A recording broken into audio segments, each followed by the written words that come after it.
I recently made a video about using two VFOs and intentionally separating pile-ups or any other sort of reception into left and right ear with different antennas. So I might have my vertical, my left ear, and anything, frankly, a delta loop or a low-to-the-ground dipole on my right ear. I found the benefit was that for more local stations up to a couple of 100 miles, the delta loop or the low-to-the-ground dipole was on this ear, and then for longer distance stations, my further away stations whose angle of reception was better suited for the vertical would come on my left ear. And the fact that I really enjoyed the separation of the signal across the compass point, if you like, the clock face. So particularly for me when I'm running a pile-up, is that our brains are really clever at locking onto a place, and although I've got a wall of noise, I can lock onto G4ABC over here, or DL1 ABC over here. Mike 0 X-ray Tango. And or I can hear both very clearly. I can hear everybody else as well, but for some reason the brain locks on because it's a stereo image, right?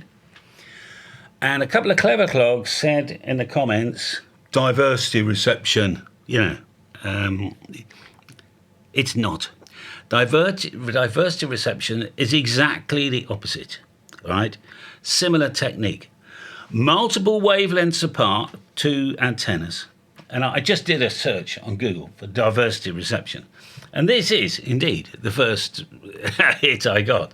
So 5 to 10 wavelengths apart, two completely different antennas, or maybe identical antennas, right?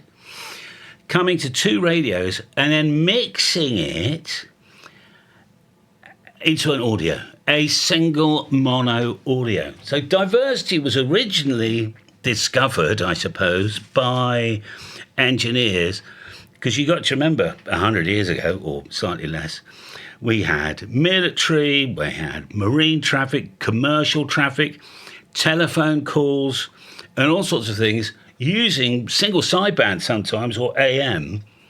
And the last thing the customer wants was fading. And what they realised is that fading very often is, well, one polarisation and two angles, and all sorts of other things. And then if you can get rid of the fading, very often the signal is good enough, but you need multiple antennas. That is diversity reception, not intentionally splitting a stereo stream out from two VFOs and one radio. And by the way, if you've got two radios, you could still do this. You'd have to be very fine about tuning one in. Just a few hertz away, your SSB signals will sound a bit odd. So I'm encouraging the separation. I'm encouraging the fading. So if somebody fades over here onto here, I like that because it means I know roughly the distance they're coming in at. But I'll come and see you, Lockie. Lockie's after me. But diversity is mixing the two together. I mean, that's really all it is. So if you've got a two VFO radio, give it a go. Loop on the ground, pennies, all right? And then you can have that NVIS start, particularly 40 meters and 80.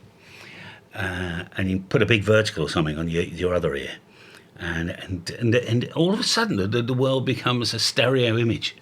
Even a single QSO, you will hear fading from one ear to the other. And normally, if you've only got one antenna, you go, oh, QS Baker, as they shout. QSB, you're fading out on me. Might not be fading out. You're fading out on that antenna. But if you had another antenna, you might not be fading out.